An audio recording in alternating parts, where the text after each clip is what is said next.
बिहार के सियासी गलियारे से इस वक्त की बड़ी खबर निकलकर सामने आ रही है कि बिहार में जल्द ही मंत्रिमंडल विस्तार हो सकता है। जी हां, 15 तारीख तक जो बिहार में नए मंत्री हैं उनका विस्तार होना तय माना जा रहा है। जो बिहार में नए मंत्री जो हैं वो देखने को मिल सकते हैं, मंत्रिमंडल में नए चेहरे देखने को मिल सकते हैं और इसको लेकर जो 15 तारीख तक जो इसका ऐलान है वो संभव है। शीट शेयरिंग सबसे बड़ा मामला है, शीट शेयरिंग, और इसको लेकर मंत्रिमंडल विस्तार का पेच फंसा है। और साथ ही साथ बिहार के मुख्यमंत्री नीतीश कुमार के विदेश दौरे का इंतजार था।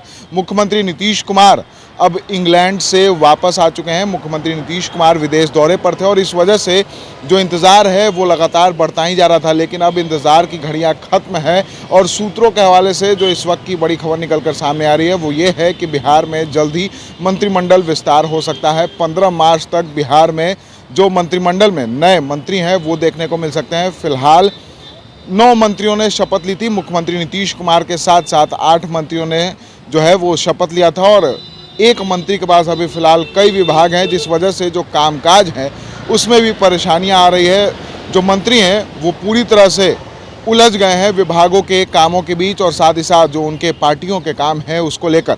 तो कहीं ना कहीं मंत्रिमंडल विस्तार की बेहद ज़रूरत है, लेकिन मामला जो फंसा था वो था शीट शेयरिंग का, और शीट शेयरिंग जो है वो जल्द ही क्लियर हो जाएगी। एनडीए की एक बड़ी बैठक दिल्ली में चल रही है और अगर शीट शेयरिंग का फॉर्मूला आज तय हो जाता है तो 15 तक जो मंत्रिमंडल विस्तार है वो हो जाएगा। तो कहीं ना कहीं मंत्रिमंडल विस्तार को लेकर लगातार जो 15 तारीख की जो डेडलाइन है वो दी जा रही है कि 15 तारीख तक जो मंत्रिमंडल विस्तार है वो हो जाएगा।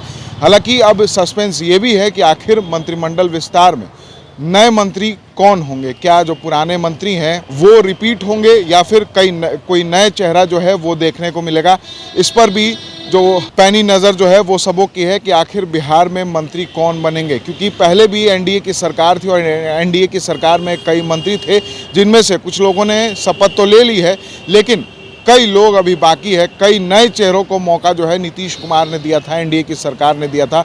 उसके बाद जो है सरकार गिर गई, नई सरकार बनी, उसमें नए मंत्री बने। तो अब देखना होगा कि जो एनडीए की सरकार जो फिर से बनी है नीतीश कुमार और भारतीय जनता पार्टी के नेतृत्व में, जिसमें नीतीश कुमार मुखिया हैं और उप मुखिया के रूप में विजय कुमार सिन्हा और सम्राट चौधरी हैं, तो अब इन तीनों के नेतृत्व में आखिर किन को बिहार के कई जो विभाग हैं उनकी जिम्मेदारी दी जाती है। अब इस पर सबों की नज़र है।